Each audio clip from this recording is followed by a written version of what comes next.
கள்ளக்குறிச்சி மாவட்டம் திருக்கோவிலூர் பேருந்து நிலையம் அருகே இன்று மாலை 108 ஆம்புலன்ஸ் தொழிலாளர்கள் சங்கத்தின் சார்பில் அரசு வழங்கிய 16% ஊதியத்தை நேர்மையாக ஆம்புலன்ஸ் தொழிலாளர்களுக்கு வழங்கிட வலியுறுத்தி கண்டன ஆர்ப்பாட்டம் நடைபெற்றது. 108 ஆம்புலன்ஸ் தொழிலாளர்களுக்கு வழங்கப்படும் சம்பளம் ஆண்டு ஒன்றிற்கு 16% உயர்த்தி வழங்க வேண்டும் என்று உத்தரவு பிறப்பித்திருந்தது. ஆனால் இந்த ஆண்டு அதனை EMRI GHS நிர்வாகம் 10% மட்டுமே வழங்கி மீதமுள்ள 6% உயர்வினை வழங்காமல் இழுத்தடித்து வருகிறது. அதனை உடனடியாக வழங்க கோரியும் 108 ஆம்புலன்ஸ் ஓட்டுநர்கள் மற்றும் உதவியாளர்களுக்கு பணி நேரத்தினை 12 மணியிலிருந்து 8 மணி நேரமாக மாற்றி அறிவித்திட வேண்டும் என்கிற பல்வேறு கோரிக்கைகளை வலியுறுத்தி நடந்த ஆர்ப்பாட்டத்தில் மாநில பொருளாளர் சாமுவேல், மாவட்ட தலைவர் சிவகுரு, மாவட்ட செயலாளர் அன்பு, ஆம்புலன்ஸ் ஓட்டுநர்கள் மற்றும் உதவியாளர்கள் 100க்கும் மேற்பட்டோர் ஆர்ப்பாட்டத்தில் ஈடுபட்டனர். ரெட் நியூஸ் தமிழ் செய்திக்காக திருக்கோவிலூர் செய்தியாளர் முத்துக்குமரன். செய்திகளை உடனுக்குடன் தெரிந்து கொள்ள ரெட் நியூஸ் சேனலை சப்ஸ்கிரைப் செய்யவும்.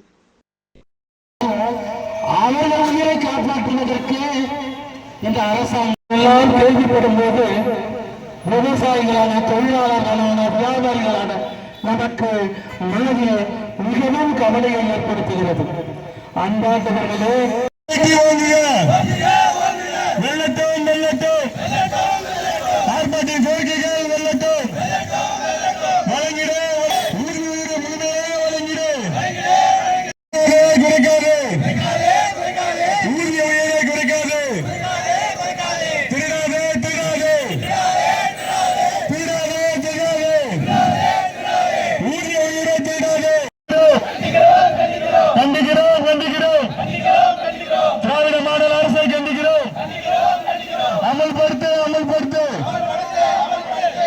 உயர் நீதிமன்ற உத்தரவை அமல்படுத்து. தமிழக அரசு வழங்கிடு வழங்கிடு வழங்கிடு. 16% 10% குறைத்து வழங்கிய நிர்வாகத்தை கண்டிக்கிறோம்.